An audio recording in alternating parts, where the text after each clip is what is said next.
চলো রেসিপিটা দেখে নিই। প্রথমে আমি মাছগুলোকে ধুয়ে ভালো করে এর মধ্যে নুন হলুদ মাখিয়ে নেব।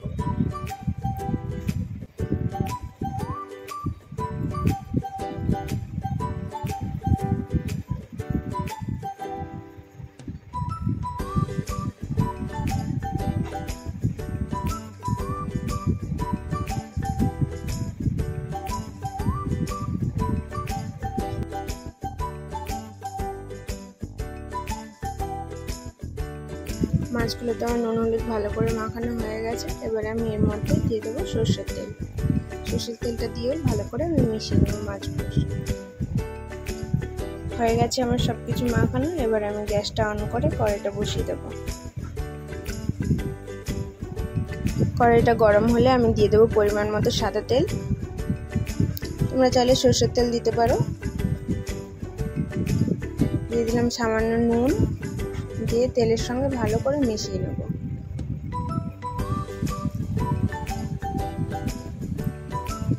দিয়ে তেলটাও ভালো মতো গরম হলে এর মধ্যে আমি মাছটা দিয়ে দেব।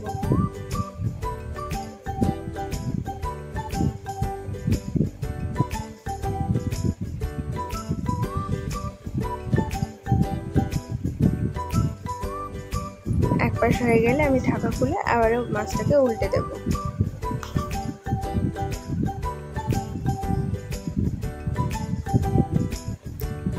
মাছগুলোকে উল্টে দিয়েছি, দিয়ে আবার ঢাকা দিয়ে দিলাম। আজকে আমাকে দিদি হেল্প করে দিচ্ছে একটু। এই দেখো আমার মাছগুলো ভাজা হয়ে গেছে।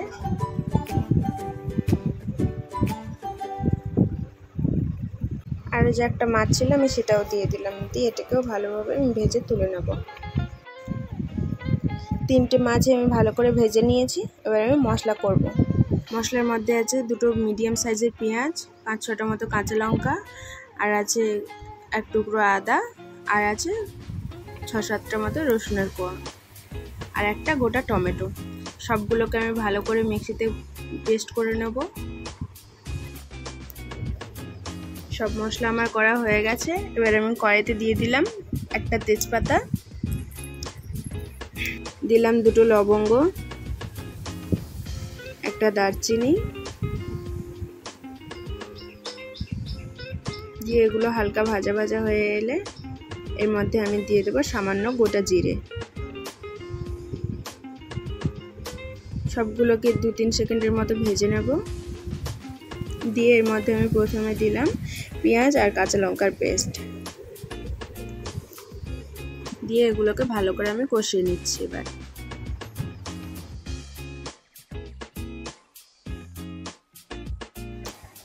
এই যে আমার পেঁয়াজ আর কাঁচা লঙ্কাটা কষানো হয়ে গেছে। এবারে আমি এর মধ্যে দিয়ে দেব আদা রসুনের পেস্ট। আদা রসুনের পেস্ট দিয়ে ভালো করে আমি এটার সঙ্গে কষিয়ে নেব।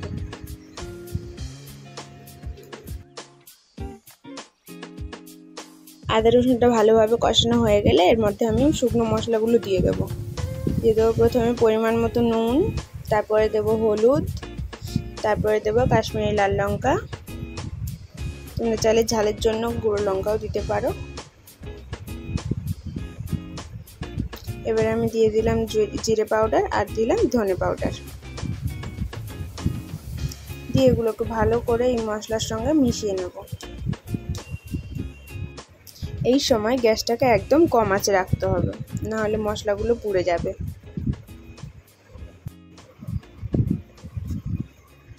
এবারে আমি মশলাতে একদম সামান্য জল দিয়ে দিয়ে আমি ভালো করে মশলাটাকে কষিয়ে নেব। যদি এই সময় জল না দেওয়া হয় তাহলে মশলাটা কালো হয়ে পুড়েও যেতে পারে এবং টেস্টটাও বাজে হয়ে যেতে পারে। তাই একদম সামান্য জল দিয়ে দিয়ে আমি মশলাটাকে ভালো করে কষিয়ে নেব। যে দেখতে পাচ্ছি মশলা থেকে তেল ছাড়া শুরু হয়ে গেছে।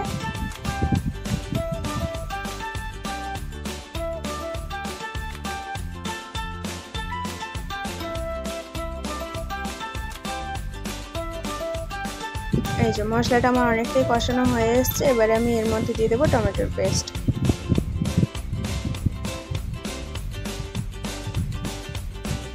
টমেটোর পেস্টটা দিয়ে এর সঙ্গে আমি ভালো করে মশলার সঙ্গে মিশিয়ে নেব।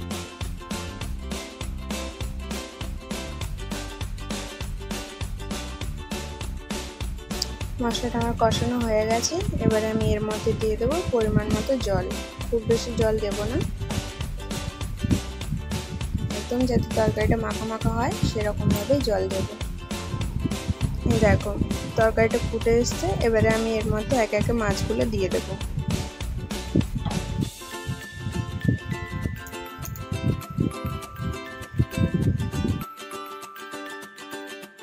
এই মাছটা ভেজে রাখলে অনেকটা শক্ত হয়ে যায়, তো তাই আমি ঝোলটাকে একটু ঢাকা দিয়ে হতে দেব। দেখতে পাচ্ছ তরকারি থেকেও তেল ছেড়ে দিয়েছে, ঝোলটা আমার হয়ে গেছে। এবার আমি এটাকে নামিয়ে নেব। দিয়ে এর মধ্যে আমি দিয়ে দিলাম সামান্য গরম মশলা, দিয়ে আমি 5 মিনিট ঢাকা দিয়ে রেখে দেব।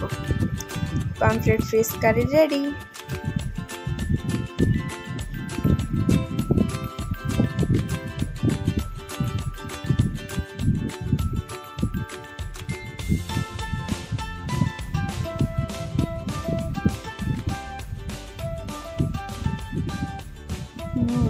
দারুণ হয়েছে। চলো আমি তো খেয়ে দেখে নিলাম, এবার তোমরা বলো কেমন হয়েছে।